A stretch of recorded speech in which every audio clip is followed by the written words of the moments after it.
Wizards of the Coast sent a private security firm to retrieve the leaked Aftermath product from a small YouTuber. For those of you who don't know, Old School MTG is a smaller YouTuber who posts a lot of box breaks and openings of Magic cards as he builds his collection. I wasn't aware of the dude until earlier this last week when he got hold of Aftermath, the set that's after the current one. So March Machines has just come out, literally the weekend before this video that I'm doing now. And then Aftermath comes out in like a month's time, and previews haven't begun. And somehow he procured multiple collector boosters, booster boxes, should I say, and he opened them all. And with the set being only a 50-card set anyway, when he opened these, it ended up being that he revealed and spoiled the entire set. What Wizards of the Coast followed up with was no statement publicly or anything like that.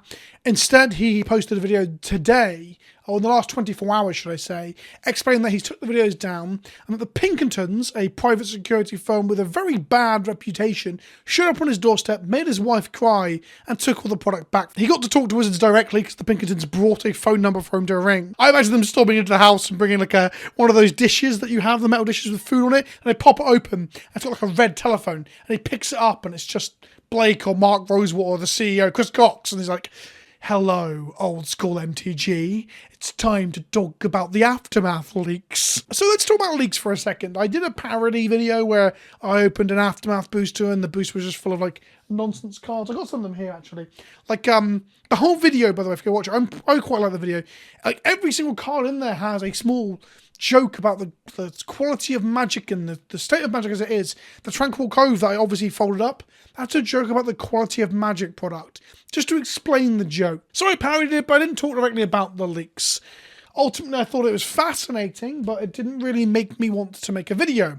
Only when Wizards of the Coast sent potentially armed, can't say for certain, goons, heavies, to this gentleman's home and took the product back off him, and I thought, fucking hell, maybe I should talk about this. So, leaks. How do I feel about leaks? I think that ultimately it'd be best if things didn't get leaked, because then we have, you know, steady preview seasons and advertising and a steady drip flow of information. Ultimately, I'm not in the ballpark of claiming that corporations have some right to hide everything from us to the exact point that they want to, and if something get out there, they probably should be discussed. I come from a situation where I've made preview content in the past, and I hope to make it in the future. The Warhammer 40k preview deck that I did, I spent a lot of time and effort and energy traveling, recording, filming, editing both gameplay and the editing of the gameplay was done by somebody else, full transparency. But the gameplay and the deck reveal as well. And I set up as a preview, and I was there on the preview night to be in chat and talk to people as we revealed each other cards. And it was a big thing. It got me a lot of views and exposure because it was a big event for both Warhammer and Magic. So I know how bad that would have been and how brutal that would have been if someone leaked it. There's often this talk of how content creators are hurt when leaks happen. And they are sometimes. They really are. Like, if you've got a deck reveal or a rare or a staple and that gets spoiled ahead of time, it removes all the wind from your sails and all the traction you will get from that. But on the flip side, the vast majority of previews are shit. No one really cares beyond seeing them, and most people will just look at a Reddit summary or Mythic spoiler or the Goldfish page for previews and won't watch your video, your tweet, your TikTok, or your random Twitter post you've made about it. There's a lot of preview content at the moment that's so lacking in effort, even more so than mine, which often when I get given a common or uncommon, I don't really want to fucking make a fancy video about it, because often it's just a bone thrown to me to keep the relationship open. Anyway, what I'm saying is the vast majority of previews don't really matter for creators. They'll bring so little traction to you. If you are an aspiring Magic the Gathering content creator, what you've got to remember is that the mothership endorsing you, getting your name onto the main Magic the Gathering website that no one visits, or even getting a preview card from Wizards, isn't the big blessing that many people think it is. It's recognition in some way. It's like an outreach from Wizards, a community service in some way, but it's not going to blow you up. It's hardly going to bring any traffic to your page, channel, articles, whatever, Twitch stream at all. But like I said, there are the exceptions. But the exceptions are often normally given to the big boys anyway. For example, I'm quite a larger fish in this pond, I guess, and I got a full deck reveal.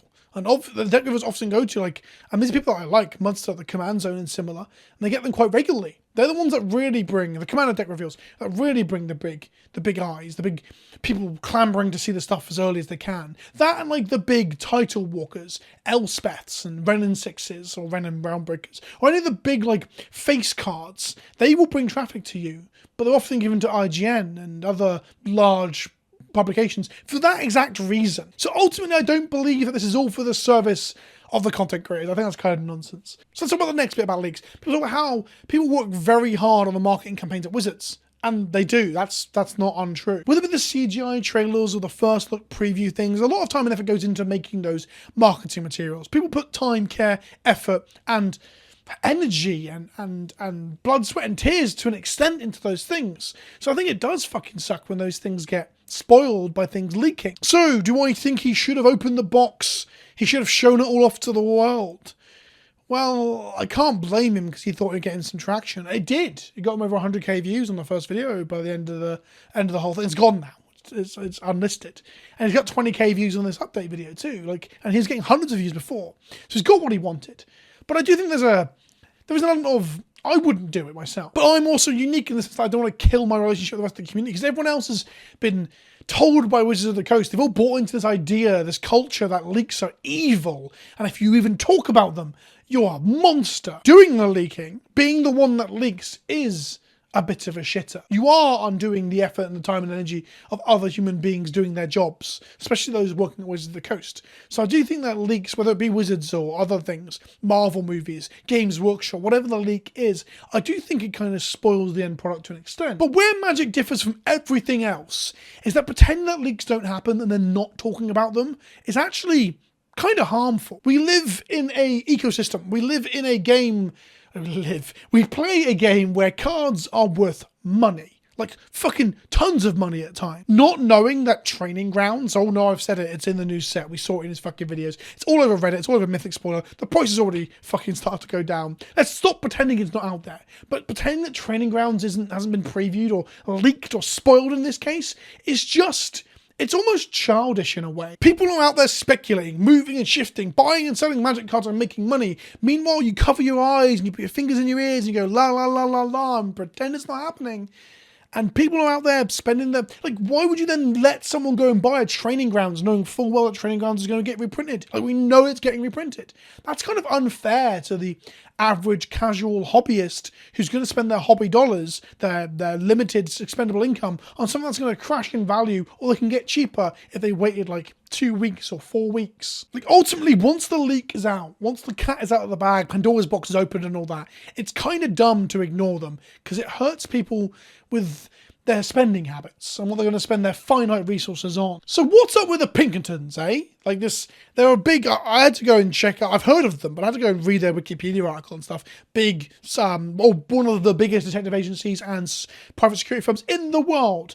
Once upon a time, and by once upon a time I mean about 5 years ago, there were villains in Red Dead Redemption 2 because they have huge ties to the Old West and hunting outlaws hang on, I wrote it down. Where is it? Butch Cassidy, the Wild Bunch, the Reno Gang, Jesse James, all that kind of thing. Oh, how glamorous. They're also fucking union busters. Great. Fucking awesome. Love it when Wizards get involved with that shit. But if we just leave aside the reputation and what are they up to and what are they not up to, or the Pinkertons in particular, why would we be okay with Wizards of the Coast sending a fucking private security firm to a man's house? I'm going to speak a lot about just general gut feeling here because I'm not a lawyer and I live in the UK, not America too, so my laws are different over here. But if they had legal recourse, couldn't they send a fucking suit of lawyers to his doorstep with a cease and desist letter to talk to him and get their stuff back? Why send heavies? Why send goons? Why send a security agency? And if the leak is already out there and it is done, why are you doing this? Well, he explains in the video that they claim they're looking to plug the hole and find out how this happened. But they confiscate everything, all of the cards. He even jokes he hasn't got a token to show for his efforts. If I pick up this Tranquil Cove here, okay, regardless of it being bent, and I scan it with a super duper machine, a magical Wizards of the Coast tricorder, can I tell anything about it apart from perhaps which of the printing facilities it came from? I don't think so. The physical cards themselves mean fucking nothing. They don't do anything in terms of help to plug this hole. They need the packaging, they need the barcodes, they need that sort of stuff, I'd imagine, to figure out exactly what distribution center it came from, not the fucking cards themselves. That's dumb. The cardboard box, the case that the booster box came in, will have stuff on it that will tell them what distribution centre, what truck, who could have stolen it, if it was stolen. Because they claim it's stolen, but this guy bought it off a distributor who had it early. His claim, by the way, if you're not going to go watch his video, his claim is that it seems to be confusion. The guy he bought it off of is a card seller and trader and distributor or whatever. The exact ins and outs are a bit vague, but they aren't super into Magic. They didn't know that March the Machines Aftermath and March the Machines weren't the same. And in all fairness, that kind of tracks. If you are selling stuff and you've got March the Machines Draft, Set Booster, Commander product, a bundle, and they've got Aftermath, you might just think that's another thing alongside. Like the complete edition for Phyrexia or Obi-Wan, for example. You probably should check the release date for that before you send it to someone, or ring them up and ask if they want to buy 6 of them or whatever happened. But it's not that wild, right? So why send a security phone to retrieve stuff? Well, to me, it feels like a vulgar display of power. It seems like a gesture that they want to be seen and talked about. They want to tell you that if you are going to leak their product, they're going to send the Pinkertons or some private security firm after you.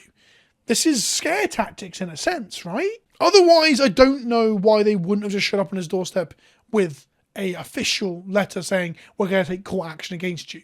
I guess either A, they can't take court action against them, they don't have a legal fucking ground to stand on, or B, they wanted it to be scary, much scarier. He says that Wizards of the Coast are going to recompense him in some way. Not his word, I use the word recompense. They're going to give him some product in exchange for the fact that they've took stuff that he has bought with hard-earned cash. Now, there's this thing that, like, proceeds of crime. If you buy something that has been procured illicitly, has been stolen, or is purchased with cash that has been used through money laundering or drug trade or whatever, then that's the proceeds of crime. And I'm pretty sure most countries have laws where that stuff can be confiscated by law enforcement agencies, not private firms. Either way, sure, if it was stolen, that's the case. But if this was early released, they're just taking this guy's stuff that he bought with hard-earned cash and offered him product in exchange. I am fascinated. I'm interested to find out what he gets given, whether he gets enough or more than what he paid for it. If Wizards are being genuine here and being like, look, we just want that stuff back, here you go, have a load of product. Because the loss of fucking 6 collector boosters or whatever, 6 collector booster boxes is fucking nothing to a $1 billion company. It would cost them more money to send out a fucking a private security firm that have to fill out all the right forms on that bureaucracy than it would have been just to let the man have his fucking boosters. So it feels like a big old display, a big old power. I went to the gym for the first time in 6 months and my fucking arms ache. A big old display of power. Oh, Vince hurts. Generally, that is painful to do. But it's a big old ape-like display of power. Like Pokemon Center, or Pokemon Company, should I say, recently found out that an employee was trying to sell every good card from a set that they'd stolen from the printers recently. And we didn't hear stories of private insurance companies, or private security companies, should I say, storming in and taking the stuff off him under the threat of legal recourse.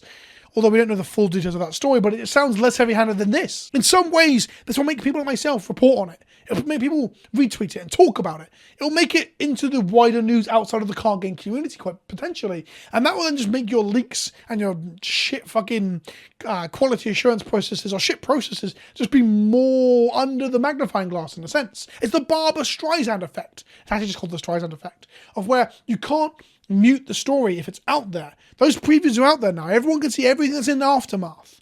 A set that's so small, the boosters are only 6 cards, and after opening 2 collector boosters, we knew everything that was in the set. This product sucks. I have other things to say about the product itself, but that's getting into Super League territory, and I'll leave that alone in case I get fucking ostracized and disowned for daring to talk about a thing that is now widely known and we probably should acknowledge exists as information. So ultimately, I don't think leaks are great. But once they're out there, the cat is out of the proverbial bag. I also don't think Wizards of the Coast should send heavies to someone's house and make their wife cry because they opened some fucking boosters on YouTube. Ultimately, I don't think what he did was right, but I don't think Wizards' reaction is right either. I think it's far from it. I think it's a gross overstepping of a corporation into... Yeah, it's just that. The gross overstepping of a corporation. America is fucking weird, isn't it? Like... Marjorie Taylor Greene or whatever, the politician, her podcast is called MTG Battlegrounds. It's the same name as the Xbox game from the fucking late noughties. Sorry, early noughties, late 90s.